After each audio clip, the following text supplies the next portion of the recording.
एक बार प्राचीन नेपाल के एक छोटे से गांव में वहां सिद्धार्थ नाम का एक युवक रहता था। सिद्धार्थ एक जिज्ञासु और महत्वाकांक्षी लड़का था, जिसके मन में हमेशा ज्ञान की प्यास थी।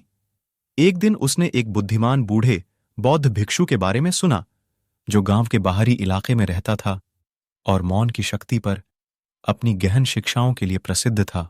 सिद्धार्थ को जिज्ञासा हुई और उन्होंने अधिक जानने के लिए साधु से मिलने का फैसला किया।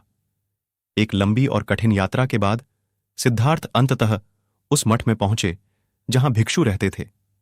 मठ के शांत वातावरण ने उनका स्वागत किया, जिन्होंने उनके साथ बैठकर एक कप चाय पीने का आविष्कार किया था। चाय पर सिद्धार्थ ने साधु से उसे मौन की शक्ति समझाने के लिए कहा। साधु मुस्कुराए और कहे कि मौन ब्रह्मांड के रहस्य को खोलने की कुंजी है। शांत क्षणों में ही हम वास्तव में स्वयं से और अपने आसपास की दुनिया से जुड़ सकते हैं। सिद्धार्थ हैरान था।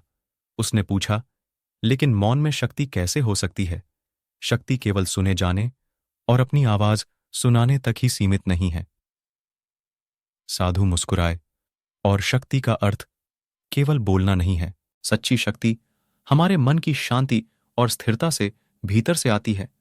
जब हम स्वयं के साथ शांति में होते हैं तो हम जो कुछ भी ठान लेते हैं उसे हासिल कर सकते हैं। फिर भिक्षु ने सिद्धार्थ के साथ एक कहानी साझा की। उन्होंने कहा कि बहुत समय पहले एक महान राजा था, जिसने एक विशाल साम्राज्य पर शासन किया था।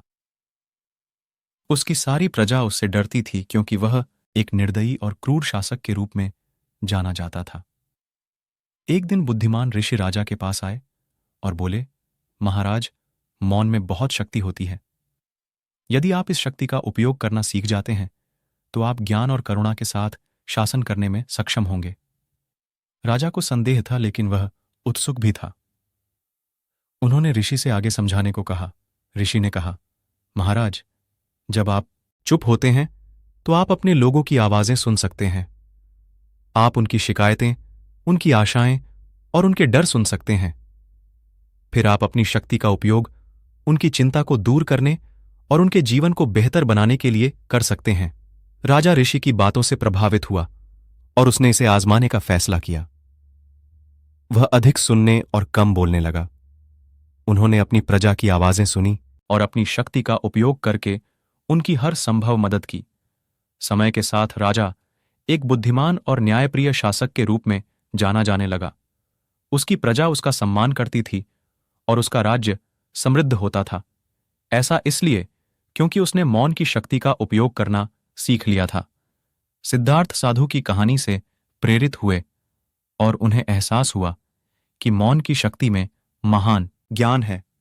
उन्होंने मठ में रहने और भिक्षु से और अधिक सीखने का फैसला किया। अगले कुछ हफ्तों में सिद्धार्थ ने प्रकृति की आवाज और अपनी आंतरिक आवाज सुनना सीख लिया। उसे शांति और स्पष्टता का एहसास हुआ, जो उसने पहले कभी अनुभव नहीं किया था। एक दिन जब वह ध्यान में बैठे थे तो सिद्धार्थ को एक अनुभूति हुई। वह समझ गए कि मौन की शक्ति केवल शांत रहने में नहीं, बल्कि अपने आसपास की दुनिया को गहराई से सुनने में है। उसे इसका एहसास तब हुआ जब वह चुप था। वह ब्रह्मांड की आवाजों को उससे बात करते हुए सुन सकता था। उसे अपने आसपास की हर चीज के साथ एकता की भावना महसूस हुई। उस दिन से सिद्धार्थ ने अपना जीवन एक नए उद्देश्य और स्पष्टता के साथ जिया। वह जानता था कि मौन की शक्ति उसके सभी प्रयासों में उसका मार्गदर्शन करेगी और वह जो कुछ भी लेगा उसे हासिल कर सकता है।